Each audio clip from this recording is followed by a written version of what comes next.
מדוברת. אנחנו פה בפרק נוסף של חרדית מדוברת, והפעם אני מדברת עם חבר ותיק ויקר, משה פריגן, סמנכ"ל פיתוח בעמותת נצח יהודה, רב סרן וסגן מפקד גדוד רפואה במילואים, משרת במילואים מה-7 באוקטובר, ממקימי מסלול שירות חרדים בחיל האוויר, אבא וסבא. שלום משה, מה שלומך? שלום, נהדר, תודה, ברוך השם. אני תופסת אותך ככה ביום של מילואים כרגיל, איך זה עובד? באפטר קטן, תכף אנחנו חוזרים דרומה. זאת אומרת, אתה נמצא בדרום מה-7 לאוקטובר, ואתה עושה שם את השירות שלך ימים שלמים, ואז חוזר? בבתי חולים, בגדוד, כרגע אנחנו תופסים קו בדרום, ובעזרת השם, מתי שנקרא כגדוד רפואה, אז גם נחזור להיות גדוד רפואה. טוב, תשמע, משה, אני מכירה אותך כאדם חרדי, אנחנו ככה, יצא לנו כל פעם להיפגש ולדבר סביב סוגיות של חרדים בכל מיני הקשרים. אני רוצה לדבר דווקא איתך בנושא שהוא ככה קצת כאוב וקשה, ואני מקווה שאנחנו נמצא ככה את הדרך הנכונה לדבר עליו עם כל הרגישות והעדינות. אבל אני רוצה קודם להקריא לך ולהקריא למאזינים ולצופים שלנו קטע שנתקלתי בו השבוע בפייסבוק. הוא הפך להיות מאוד ויראלי כמו שראיתי. לאחותי החרדית מאת מאור קפלן. הרבה שנים שאני מרגישה איתך שותפות עמוקה, אחוות החיות, בחיבור לתורה, ברצון להקים בית של תורה ולגדל ילדים לתורה, לחופה ולמעשים טובים. האיש שלי יוצא שוב למילואים. פעם שעברה 4 חודשים, עכשיו עוד כחודשיים. האיש שלי שעסוק בלימוד תורה, בללמוד וללמד תורה ביומיום, הולך להילחם בעזה. צריך אותו, אין ברירה. ואז אני רואה אותך ולא יכולה שלא לשאול, האחיכם יצאו למלחמה ואתם תשבו פה? היא כותבת שם עוד ועוד, זה היה פוסט ארוך, אל תגידי לי שאת מתפללת, גם אני מתפללת וזה לא מספיק. מה שאני שמה לב שסביב הסוגיה הזאת של שוויון בנטל וגיוס חרדים בתקופה האחרונה בעצם מאז פרוץ המלחמה, אנחנו רואים יותר כעס וחוסר שביעות רצון דווקא ממי שיותר קרובים אלינו במובנים החברתיים, האידיאולוגיים ואפילו הפוליטיים, מהדתיים הלאומיים, מהציבור הדתי-לאומי. אני שומעת את זה המון. היה איזה מפקד או איזשהו מישהו שהיה נראה בכיר שנכנס לתוך אחת הישיבות בתחילת המלחמה ודיבר עם האנשים, וזה תמיד מרגיש שזה שתי שפות שלא מצליחים לגשר עליהן. מה אתה חושב על זה? זה אכן שתי שפות שלא מצליחים לגשר עליהן. בגדול יש איזשהו שיח שמשתמש במוטיבים דתיים, וזה נשמע אותה עברית, אותו עולם מושגים אפילו הייתי אומר, ונשמע אפילו עם איזושהי רגישות ואמפתיה לצד השני וכו', אבל מדובר פה בשתי שפות. יש פה שפה של אנשים שבאמת נותנים את כל הקדוש והיקר להם. אני לצערי הרב נתקלתי בחלקם, חלקם שלמים, חלקם פחות. למה אתה מתכוון שאתה אומר שלמים? שלמים בגופם, הם הגיעו אליי כסגן מפקד גדוד רפואה. אני זוכר בחור שפגשתי אותו בירידה מהמסוק בפעם השלישית, אני זיהיתי אותו עם הפאות שאי אפשר היה לטעות בהם.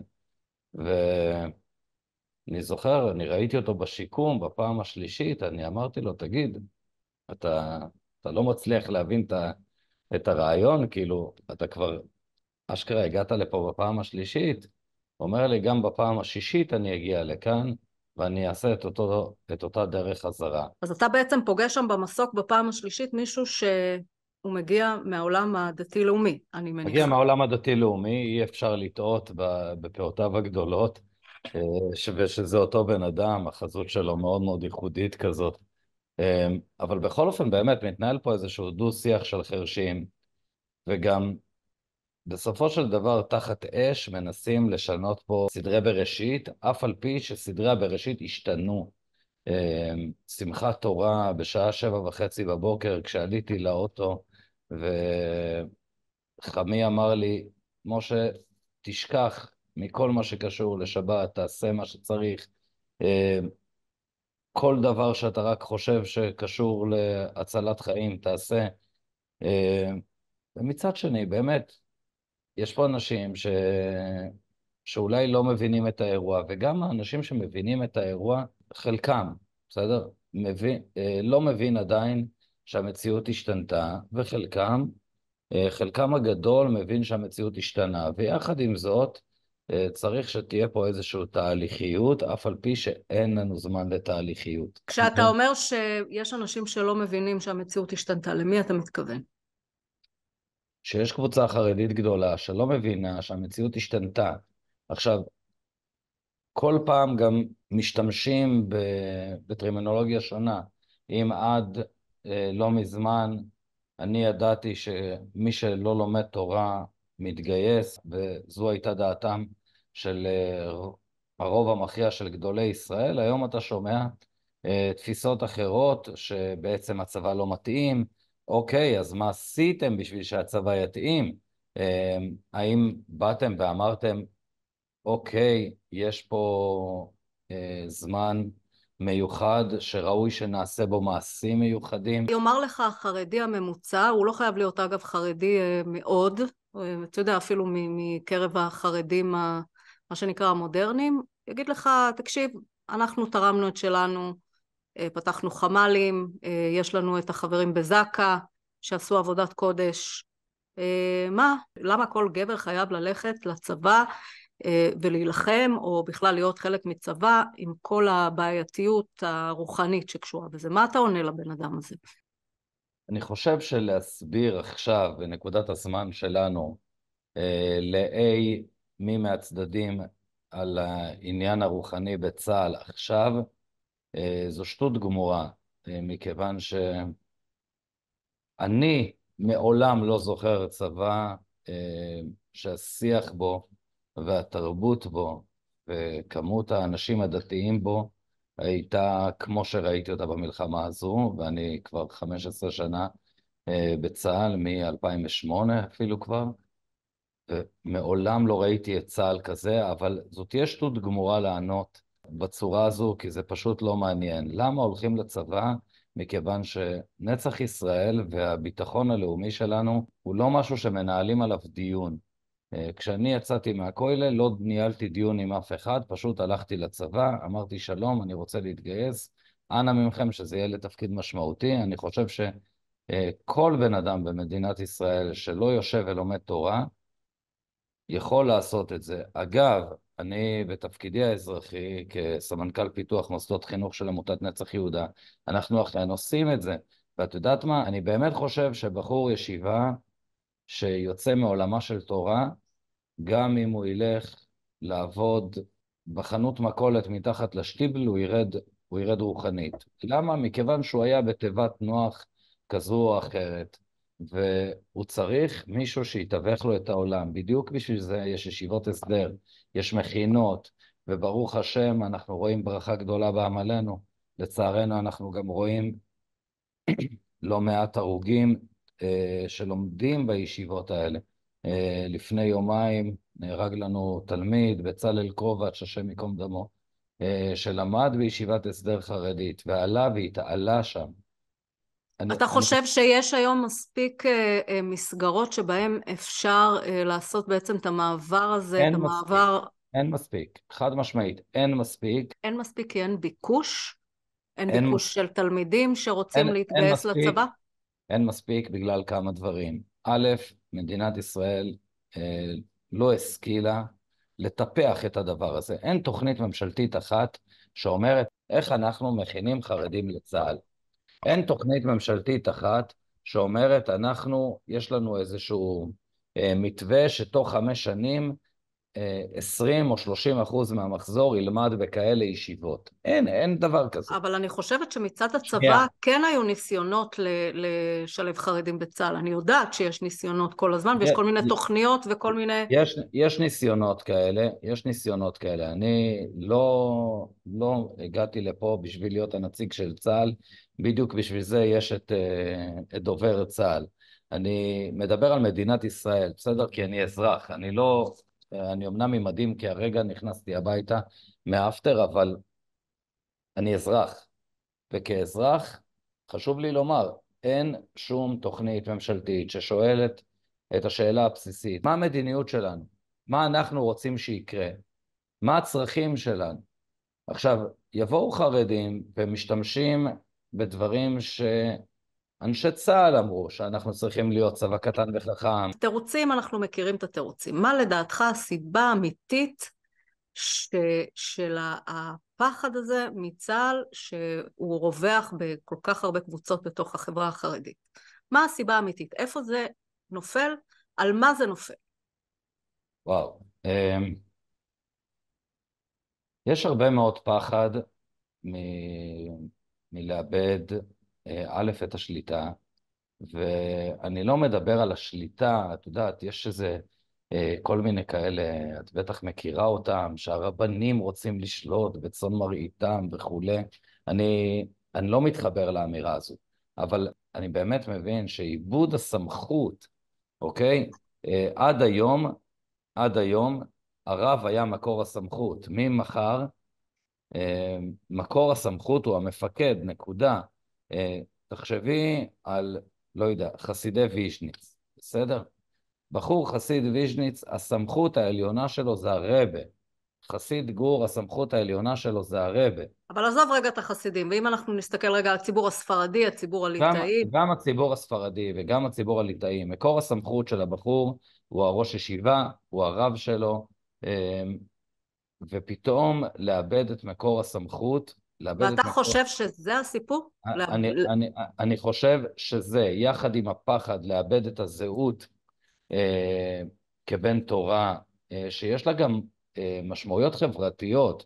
זאת אומרת, היום בחור שמתגייס לצה"ל, המשמעות היא שהוא מפסיד הרבה מאוד טובין חברתיים. הדבר הזה יוכל להיפטר אך ורק מתי שבאמת יהיה שינוי כזה גדול שהטובין החברתיים לא ישתנו. במי תלוי השינוי הזה? מי פה לא עשה את מלאכתו? אני בסופו של דבר נאמן לשיטתי שאזרח עושה מה שהוא יכול בשביל להיפטר מחובותיו.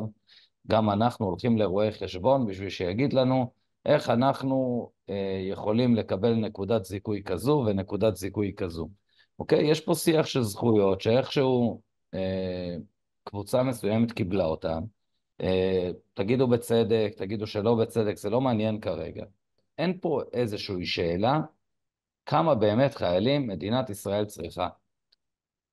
כמה חיילים? תראה, הדיבור כרגע זה שבאמת יש כבר מחזורים הולכים, כמו המכתב הזה שהקראתי בהתחלה, היא אומרת הבעל שלה התגייס והשתחרר, התגייס שוב למילואים.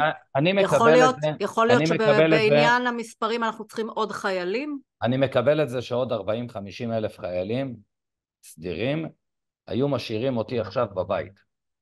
אני ומאות חבריי, גם לגדוד וגם לחטיבה, כנראה היינו בבית עכשיו. אתה בעצם טוען שהיעדר מספיק חיילים בסדיר נופל בעצם על המילואים, על כוחות המילואים בסופו של דבר? לא רק זה, גם היעדר אנשים במילואים מייצר בעיה בעולם המילואים. אם יש פול של 250 אלף חיילים, והיה נכנס לפול הזה עוד 100 אלף חיילים, אז הזכות לשרת, ואני באמת לא מקבל את המילה נטל, מעולם, אני לא ראיתי חייל אחד בצה"ל שקורא לשירות שלו נטל, זה מילה בזויה אפילו. מי שמשתמש בה זו מילה בזויה, כי יש לנו זכות לשרת בצה"ל, ואנחנו שמחים על הזכות הזו. מה אתה חושב על ההתנהלות של הפוליטיקאים החרדים בהקשר הזה? אני לא באמת שמעתי אותם שוב, מדברים, אני אחזור לשאלה, השאלה אם להם יש, אם אני להם אחזור בכלל לשאלת, יש תפקיד אני בסיפור הזה. אחזור, אני אחזור לשאלת האחריות של המדינה כמדינה, מערכת פוליטית כמערכת פוליטית. בוא נאמר את האמת, גם אם היום, אה, תובא לשולחן הממשלה הצעת חוק שמגייסת 90% מהחרדים לגולני ו10% לקורס טייס, כנראה שמישהו מהצד השני של המפה הפוליטית יגיד שזה חתיכת בלוף. מי זה מהצד השני? מאיזה צד? מהצד שמתנגד למדיניות הממשלה באופן קבוע, וזה לא משנה. ואם הצד השני יעביר כזה חוק, אנחנו נמצאים זאת באיזשהו אומרת, לימבו. עכשיו, אתה אומר הכל פוליטי עכשיו, אז זה לא משנה מה ייעשה. עכשיו הכל פוליטי, וכל מה שאנחנו נוגעים הוא פוליטי. יחד עם זאת, אני מדבר על נבחרי הציבור, אני מדבר על חילונים, אני מדבר על דתיים, אני מדבר על חילונים, אני מדבר על כולם, כולל כולם. לכם כמערכת פוליטית, כהנהגה, יש לכם שני דברים שאתם צריכים לעשות. א', זה באמת לשקף לציבור כמה חיילים אתם צריכים בשביל שצה"ל יעמוד במשימותיו, במלחמה, בחירום ובהגנה. אחד. שתיים, לגזור מזה תוכנית ממשלתית אמיתית שבנויה בצורה תהליכית, אבל ששמה גם משאבים וגם מייצרת את המוטיבציות, אוקיי? מייצרת את איך המוטיבציות. אתה חושב שאפשר לייצר שנייה, מוטיבציות? אני אגיד, פשוט מאוד. היום, לצורך העניין, קחי ישיבה של נערים שלא התחברו לישיבה רגילה לצורך העניין. אגב, יש מעל 100 ישיבות כאלה. היא מקבלת תקציבים די מטורפים של רווחה וכו' וכו' וכו'. אין לה שום מוטיבציה להיפרד מהדבר הזה. עכשיו, החבר'ה האלה, תלמידי חכמים הם לא יהיו, חלקם הגדול לא לומד מה שהחוק דורש בשביל לקבל את מעמד תורתו אומנותו 45 שעות שבועיות. את מכירה את הבדיחה על הישיבה שחצי יום לא לומדים בה וחצי יום לא עובדים בה. ומדינת ישראל כמדינה, א', לא מייצרת מוטיבציה. אבל אתה מדבר על נושרים, זאת אומרת אני לא מדבר על נושרים, אז על מי אתה מדבר? זה לא חבר'ה שהם נושרים קלאסיים, זה לא אבל חבר'ה הם מועמדים שנייה, לנשירה, שנייה, אלה שלא הלכו בתלם, אלה שלא הסתדרו בישיבה. אלה שלא הלכו בתלם הם לא נושרים, צריך לעקור את הדבר הזה. מי שלא מסוגל לשבת וללמוד תורה כל היום, או לא רק שהוא לא מסוגל, גם אם הוא מסוגל, אבל הוא בחר שלא ללמוד תורה כל היום, והוא רוצה ליהנות מיגיע כפיו, הוא לא נושר. הוא יציר כפיה של המערכת, הוא בחור חכם, הוא בחור נבון, לרוב הוא גם בחור ערכי מאוד, רק שמדינת ישראל לא מייצרת מוטיבציה אמיתית ורצינית, גם למוסדות וגם לתלמידים האלה, בכדי שהם ירימו את עצמם למקום הזה של שירות צבאי. עכשיו, את צריכה לזכור, אסתי, את ואני גדלנו במוסדות שיום העצמאות לא היה יום חופש. אצלך היה בבית ספר יום חופש כי אתם בנות, אבל האחים שלך הלכו לחיידר, נכון? נכון. ביום הזיכרון, יום לא, רגיל. יום רגיל, לא עמדו בצפירה, בבתי ספר המודרניים, איכשהו אמרו פרק תהילים. שם זה הסתיים. כלומר, בן אדם שמתגייס לצה"ל, הוא מתגייס עם איזשהו אתוס, עם איזשהו הבנה של מי הוא בתוך כל הדבר הזה. לבוא ולהגיד לאנשים בגיל 18, אתם צריכים לשרת בצה"ל ולמסור את הנפש. מסירות נפש זה לא משהו שמגיע מהגמדים בלילה, מסירות נפש צריך שיהיה איזשהו מטען תרבותי ורוחני שמביא את האנשים האלה למקום הזה. עכשיו, מה שאני אומר שהאחריות של המדינה היא א', לייצר יותר חינוך, ועזבי שנייה אחת לימודי ליבה, לא נכנסתי שנייה אחת. יש הרבה חיילים בצה"ל שלא יודעים אנגלית, בסדר? גם חילונים, אבל הם בהחלט יש להם איזשהו מטען תרבותי של נושא בעול עם חברות. כשאתה אומר המדינה כרגע זה המדינה של ביבי, דרי, גולדקנופ וסמוטריץ' וחבריו. זו המדינה כרגע. האם בתוך הקונסטלציה הפוליטית הזאת, שזה מאוד מעניין שעכשיו כאילו יש איזושהי הכנה לקרע בתוך ההוויה הזאת של חרדים, דתיים לאומיים והליכוד, מה שנקרא מסורתיים או מזרחיים או בכלל כל אנשי הימין, פתאום הדתיים לאומיים אומרים, רגע, מה קורה? אנחנו פה באיזושהי ברית, כאילו ברית ארוכה ואמיתית של אנשים שומרי תורה ומצוות, שאנשים באמת שגם מעריכים את התורה, ואנחנו מסתכלים על החרדים, על אחינו החרדים, והם לא איתנו בסיפור הזה.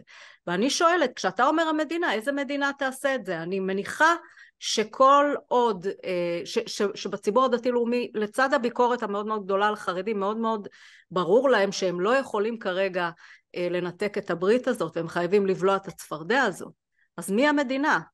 מי המדינה שתרצה לעשות את השינוי הזה, שינוי שהוא כל כך שורשי? אתה מדבר על משהו שצריך להופיע כבר במערכת החינוך כאיזשהו ערך, כאיזשהו אתוס, וזה ברור שזה מה שצריך להיות, כי הרי בלי זה, זה לא יעזור, אי אפשר בכוח לקחת אותם לצבא.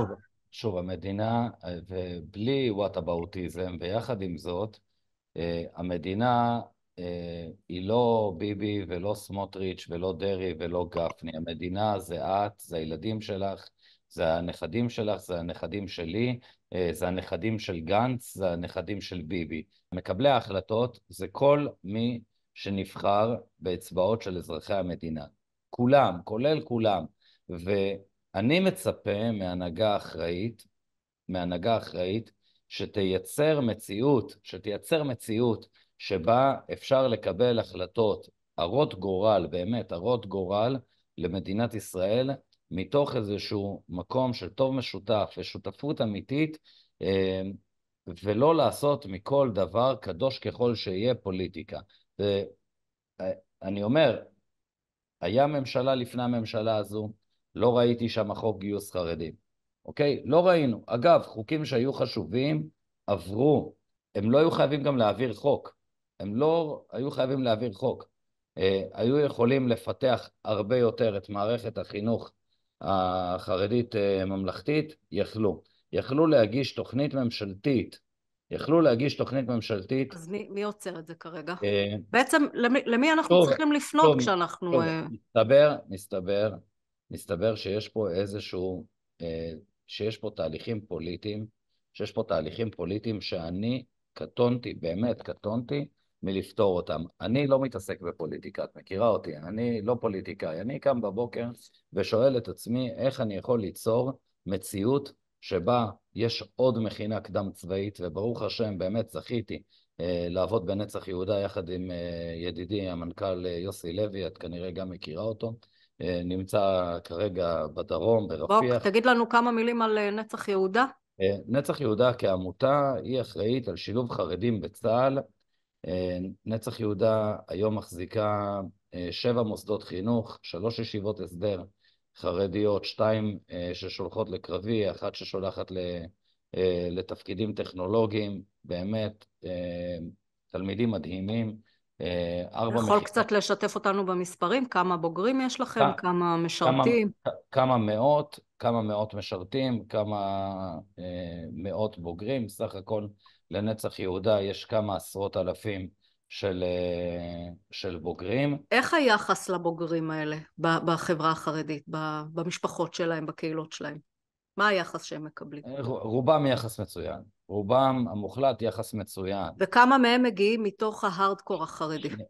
שנייה, אני רק רוצה לגוע במה שנגעתי מקודם.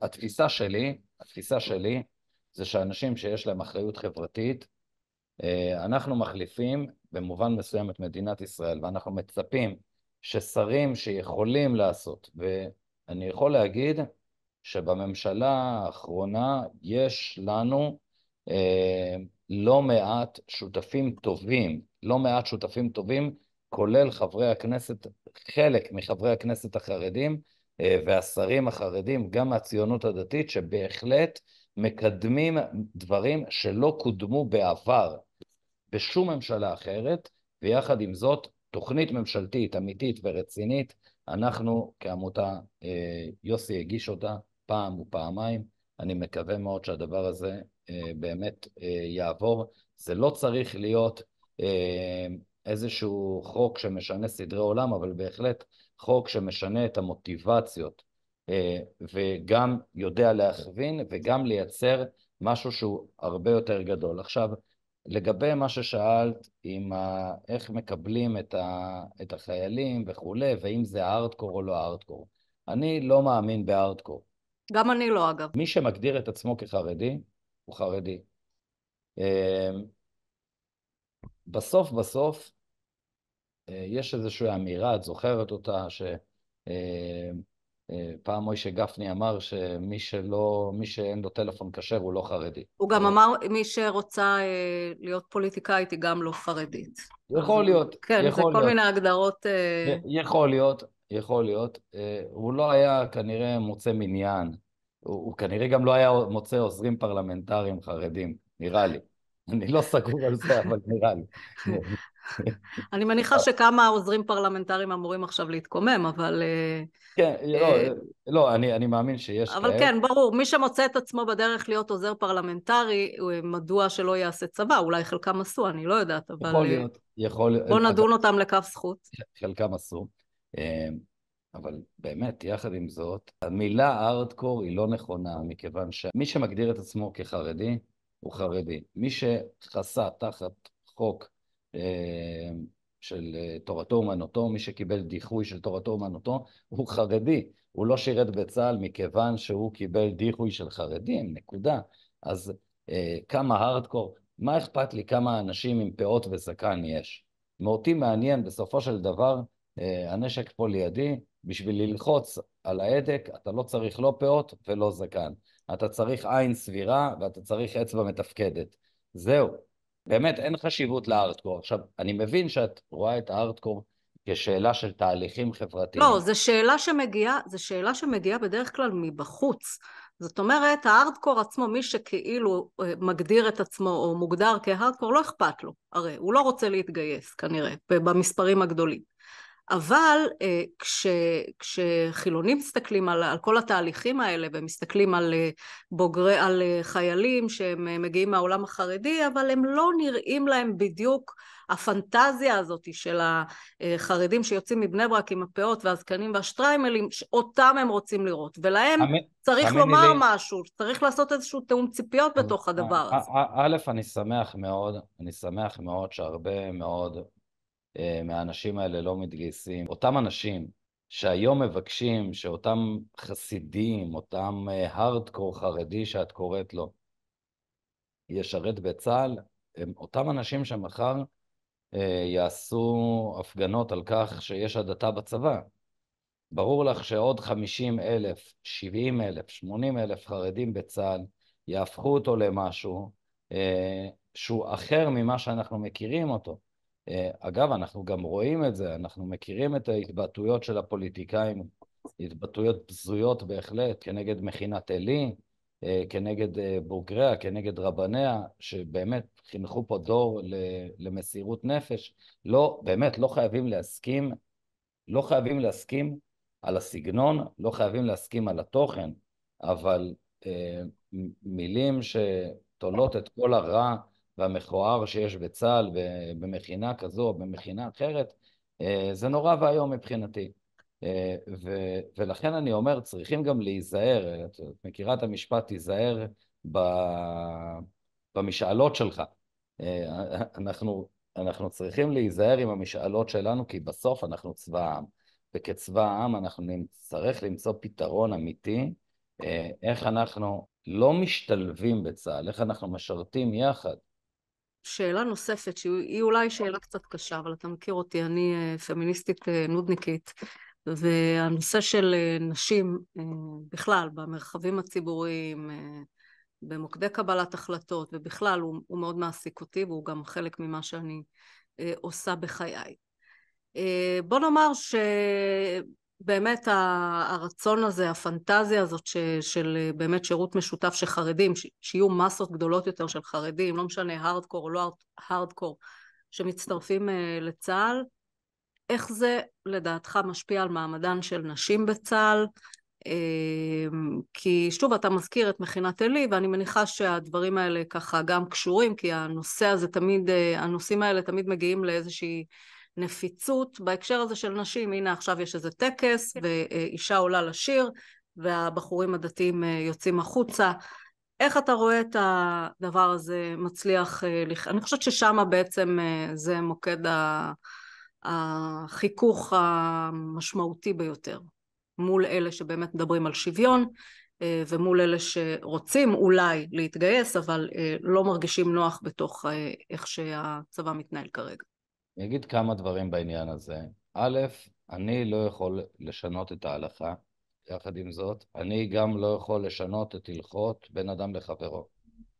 ובהלכות בין אדם לחברו שלי צריך להיזהר עד הקצה האחרון בכבודם של בני אדם, בטח ובטח של חיילי וחיילות צה"ל שמוסרים את נפשם ונפשן למען עם ישראל.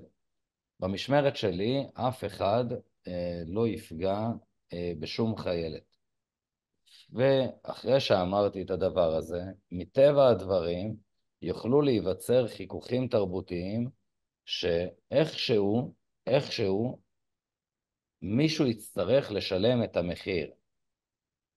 אמרתי מקודם, הפעם הייתה תפיסה של שילוב חרדים בצה"ל. אני ברמה האישית חושב שצמד המילים האלה צריך להתבטל מן העולם. אנחנו לא משלבים חרדים בצה"ל. החרדים צריכים להיות חלק מצה"ל, וצה"ל צריך להיות חלק מהחרדים. ובתוך כל הדבר הזה, אנשים צריכים ללמוד להסתדר ביחד. איך? באמת, אני לא יודע, אבל צריך פה המון המון המון עבודה. בלי להיות פמיניסט ובלי להסתובב עם דגלים גדולים, גם אנשים לא פמיניסטים אמונים על הכלל של בין אדם לחברו. ולא צריך להיות מישהו שדוגל בערכי השוויון בכדי שלא לבזות חיילת. אותו דבר לא צריך להיות מישהו שדוגל בערכי השוויון בשביל לתת לבחור חרדי את המקום שלו. עכשיו, מה לעשות? איפשהו אנחנו נצטרך להיפגש. ובצבא שלנו יש מקום לכולם. שמי, יש במזרח התיכון צבא אחד שהוא מגן החילוניות. זה הצבא הטורקי. כבר מזמן הוא לא כזה מגן החילוניות. למה אתה מתכוון שהצבא הטורקי הוא מגן החילוניות? הצבא הטורקי מוגדר בטורקיה כצבא שמגן על החילוניות של טורקיה, ולכן כל פעם שהיה שם איזשהו ניסיון לקחת את המדינה למקום קצת יותר דתי, הצבא עשה כל מיני מהפכות שעוד ראינו בילדות שלנו, את השינוי שלטון שהצבא היה מעורב. באמת בשנים האחרונות הצבא גם שם קיבל אופי יותר מוסלמי, אבל הצבא פה הוא לא מגן החילוניות. הצבא פה לא מוגדר כצבא חילוני שמשרתים בו חיילים דתיים, אלא הוא מוגדר כצבא של העם. אכן, היה פה תקופה שרוב העם היה חילוני. היום רוב העם הוא בין מסורתי פלוס פלוס לבין דתי פלוס פלוס. בנייך משרתים ביחידות לוחמות. את יודעת כמה היית בטקסים, ראית את כמות הבין אישים? תחשבי שהיו מגייסים עכשיו כל שנה עוד 12-13 אלף נערים חרדים. הצבא שלנו היה נראה אחרת. אני חושבת שבכלל יש איזושהי בעיה, זה לא בעיה, זאת אומרת, ישראל, יש אתגר שישראל השתנתה. אני רואה את זה גם אפילו בעיר הולדתי צפת, שפעם הייתה עיר חילונית, ואנחנו היינו מיעוט נרדף שהחילונים היו זורקים עלינו אבנים וצוחקים על הגרביים שלבשנו. היום תסתובב בצפת ובעוד הרבה ערים אחרות ותראה עיר חרדית, והמקום הזה הוא מקום שכנראה במקומות מסוימים עוד לא הפנימו שבאמת עם גידול האוכלוסייה ועם השתנות הדמוגרפיה השתנו דברים במרחב הציבורי. אני חושבת באופן אישי שזו אחריות, זה שהדמוגרפיה ושהדמוגרפיה ניצחה או בדרך לנצח, זו אחריות של החרדים, שלנו החרדים, שלנו הדתיים, לדעת שלא לעשות את מה שעשו לנו כמיעוט, אלא באמת להסתכל באחריות על האנשים שסביבנו שאולי מחזיקים בדעות אחרות. השאלה אם בכלל זה משהו שאפשר לתפוס, או שהכל בסוף משחקי כוח והתגוששות, ואם אנחנו עכשיו הרוב, אז אנחנו בעצם ניתן את הטון. אני באמת לא חושב שיש פה איזה משחקי כוח והתגוששות. כל מי שניסה להכניס ליחידות למטה, לבין החיילים, את מלחמות העדתה שמדברים עליהם בתקשורת, לא מצא חיילים שישתפו איתו פעולה. בקצה של הקצה את יכולה למצוא איזה כתבה על איזה חייל פה ועל איזה חייל שם. את מכירה את החברים של הילדים שלך, בסדר? את מכירה מישהו שזה מעניין אותו? את מכירה מישהו מכל הביינישים האלה שיפגע בחיילת? את מכירה מישהי מהחטיבה של הבן שלך שתרצה באמת ביודעין לפגוע ברגשותיו של חייל דתי כזה או אחר? באמת, לא מכיר. תסתכל רגע לדתי-לאומי הממוצע, לבייניש הממוצע, אם זה במילואים, אם זה בסדיר, ותגיד לו משהו. מה היית רוצה להגיד לו עכשיו, או מה היית רוצה להגיד לאישה הזאת שבאה לה כבר מתגייס בפעם השלישית למילואים, ואיך שאני רואה דבריה מאוד מרגשים, לא באמת הצליחו לנענע את הלבבות של מי שהיו אמורים לקרוא את זה. אני לא מכיר את האישה שכתבה, אבל אני מכיר את אשתי. אני אומר לה מה שאני אומר לאשתי. אנחנו עושים מה שצריך, יש לנו את הזכות. בכל הדורות יהודים גם כיתרו וגם עשו. ברוך השם, יש לנו את הזכות להיות איפה שצריכים אותנו. הסבא רבא שלי ואבא שלו ואבא של אבא שלו במשך 100 דורות היו מושפלים, הלכו בצידי הרחובות, בתעלות הביוב, הלכו עם בגדים צהובים. הטלאי הצהוב לא הומצא באירופה, זו המצאה שהומצאה בארצות האסלאם. מה אתה אומר? אתה מחדש לנו פה חידוש, משה. כן, כן. את יכולה לקרוא את נאיה עומר ולבדוק אותי. והסבות רבות שלנו במשך 100 דורות היו מוכנים ללכת על הברכיים, בלי ברכיות ובלי מגני מרפקים, בחול של הסהרה היו מוכנים ללכת בשביל להגיע לכאן. סבתא שלי, ניצולת שואה, לא יכלה לחלום בתור ילדה שיום אחד היא תגיע לכאן. וברוך השם, יש לנו את הזכות לעשות מה שצריך. אנחנו עושים מה שצריך. אני לא שואל את עצמי מה הוא צריך לעשות. גם אם אני שואל את עצמי, זה לא משפיע עליי. כי אותי לימדו, וזה מה שאני גם מלמד את התלמידים שלי וגם את החיילים שלי, שאחריות לא נותנים לך, אחריות אתה לוקח. וברוך השם, זכינו, באמת זכינו, לראות יהודים טובים, זכינו שיהיה לנו צבא של יהודים. האם יש מה לשפר בו? התשובה היא כן. האם יש מה לשפר בחברה שלנו? אני רק רוצה לומר שזה לא צבא כן. רק של יהודים, זה צבא גם של לא, דרוזים. לא, גם של... ברור. הצבא כצבא הוא צבא יהודי. הטקסים בו הם יהודים. גם הגשש הבדואי שלי שם כיפה בקידוש, שאנחנו עושים קידוש בשבת בערב, בסדר?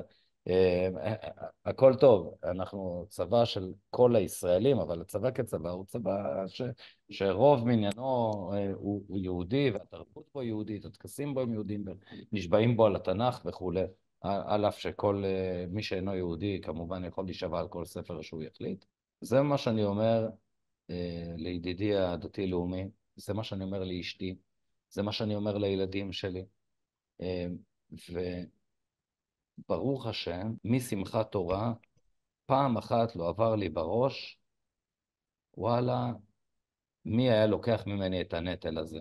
זה לא עבר לי בראש, אנחנו עושים מה שצריך, זה המוטו. אנחנו יום אחד נפשוט את המדים ונחזור לעיסוקים שלנו, וכאזרחים אנחנו נעשה מה שטוב למדינת ישראל, אולי קצת יותר טוב, נשפר איפה שאנחנו יכולים. ומה אתה אומר לאמא של חיילים? יש לי 3 לוחמים, אחד מהם נמצא בעזה כרגע, ואחד נוסף כנראה צריך להיכנס מתישהו במילואים. מה אתה אומר לאמהות שלא ישנות בלילה? אני אומר להם מה שאני אומר לאמא שלי. האמא היהודייה במשך כל הדורות ידעה לכוון את הילדים שלה לאיפה שצריך. האם את כאמא היית שמחה לחלוק את הפחדים האלה עם מישהי אחרת? אני בטוח שכן. אני בטוח שכן. את לא רוצה שהיא תסבול, את רוצה שמישהו רק, שיהיה לך פחות לילות של פחד. אני רוצה גם שתהיה הכרת תודה, הכרת טובה, לאלה שכן משרתים ולאלה שעכשיו נמצאים עם הגריז על הידיים שוב, ולא ישנו ולא יתקלחו ומסכנים את הנפש שלהם. ברור לי לגמרי שצריכים להכיר להם תודה, ומדינת ישראל צריכה לעשות חשבון נפש גדול מאוד, איך היא מכירה תודה לאנשים האלה, ואני אגיד גם שגם אם כמדינה, בסדר, גם אם כשלטון לא יכירו לי תודה, אני אמשיך לעשות בדיוק את אותו דבר. אני לא נמצא בשביל שיכירו לי תודה, אני נמצא שם בשביל לממש את החלום של 100 דורות, 100 דורות שיצאו מירושלים לפני 2000 שנה, עם מנורות וכלי המקדש על הכתף, והגיעו לרומא, והיו עבדים, ונפוצו לכל עבר, ו100 דורות, כל יום, 3 פעמים ביום, לפעמים בשבת וחג, 4 פעמים ביום, ביום כיפור 5 פעמים ביום, כיוונו את הפנים לירושלים והתפללו לחזרה לציון, ואני פשוט מסתכל על עצמי, אני הדור הראשון שנולד בארץ. אני חושב שגם את. הילדים שלי הם הדור הראשון שבעצם משרת בתפקידי לוחמה, משרת בצה"ל. ברור, באופן הזה. אנחנו הילדים הראשונים, אנחנו הדור הראשון מזה 100 דורות שנולד בארץ. לנסוע מצפת לירושלים נשמע לך טריוויאלי. בנימין מתודלה כתב על זה ספר. זה כאילו, זה היה משהו שהיום כל בן אדם יכול לעשות בצורה הכי פשוטה. הרמב"ם כשהגיע לירושלים, תיקן חג לו ולכל יוצא חלציו עד כל הדורות. את נוסעת לירושלים, 40 דקות עד בירושלים. ומה אתה אומר אם מאזין לנו עכשיו בחור ישיבה? אולי הוא לומד, אולי הוא לא לומד, אולי יש לו ככה מחשבות, אולי הוא עדיין משוכנע בצדקת דרכו ותורתו אומנותו. מה אתה אומר לבחור ישיבה חרדי? קודם כל, זה האחים שלי, בסדר? כלומר, יש לי אחים כאלה. מה אתה אומר להם? יש לי אחיינים כאלה. דבר איתי, פשוט תדבר כמו שאתה מדבר לאחיינים ולאחים שלך, מה אתה אומר להם בימים אלה? אני אומר להם מאוד מאוד פשוט, אנחנו זכינו לשרת בצה"ל, כי בכל הדורות היו אנשים ששמרו לא רק על התפילות, אלא גם על התורה.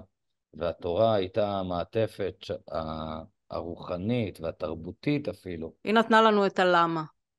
היא נתנה לנו את להחזיק כעם. הגענו לכאן, ואנחנו צריכים לעשות הכל, וצריכים לעשות הרבה מאוד דברים בכדי לשמור על הדבר הזה. זה לא תמיד נעים, זה לא תמיד נוח, אבל אם אתה לא חושב שאתה באמת כזה רציני, עד כדי כך שהמסורת משתמרת בגללך, תעשה ברייק, תעצור שנייה, תיתן את מה שאתה יכול, תכיר עוד דברים, ותחזור לאיפה שאתה טוב יותר, ואחרי שבאמת נתת, ואת מכירה את האמרה של המשגיח שנתינה יוצרת אהבה, ולא אהבה יוצרת נתינה. אני חושב שככל שאנחנו נותנים יותר, אנחנו אוהבים יותר, ויש לנו את הזכות לתת, ויש לנו את הזכות לאהוב, וזה גלגל מדהים של אהבה ונתינה לארץ שלנו, ולמימוש של חלום הדורות שלנו. משה, אני לא יכולתי למצוא סגיר יותר פטריוטי לפרק הזה. נראה לי שזה יהיה אחד הפרקים הכי פטריוטיים בתוך הפרקים הבאים שיוקלטו, אז אני קודם כל רוצה להגיד לך תודה. קודם כל תודה על מה שאתה עושה, על זה שאתה מ-7 באוקטובר נמצא שם בשבילנו ובשביל חיילים אחרים, ומה שאתה עושה גם בהקשר של גיוס חרדים, ובכלל על האמונה בצדקת הדרך. לפעמים אנחנו שוכחים למה אנחנו בעצם פה. נזכרנו בזה בצורה די טרגית בשמחת תורה, ואני מקווה שקודם כל שתסתיים המלחמה. אני לא אוהבת מלחמות, ואני מניחה שגם לא אתה, ושיחזרו החטופים שלנו, שיחזרו כמה שיותר מהר, ושנדע ימים יותר טובים. אמן. תודה. תודה לך, ושכל החיילים שלך ושלנו ושל כולנו יחזרו בשלום ובשמחה. אמן. אמן. תודה. חרדית מדוברת.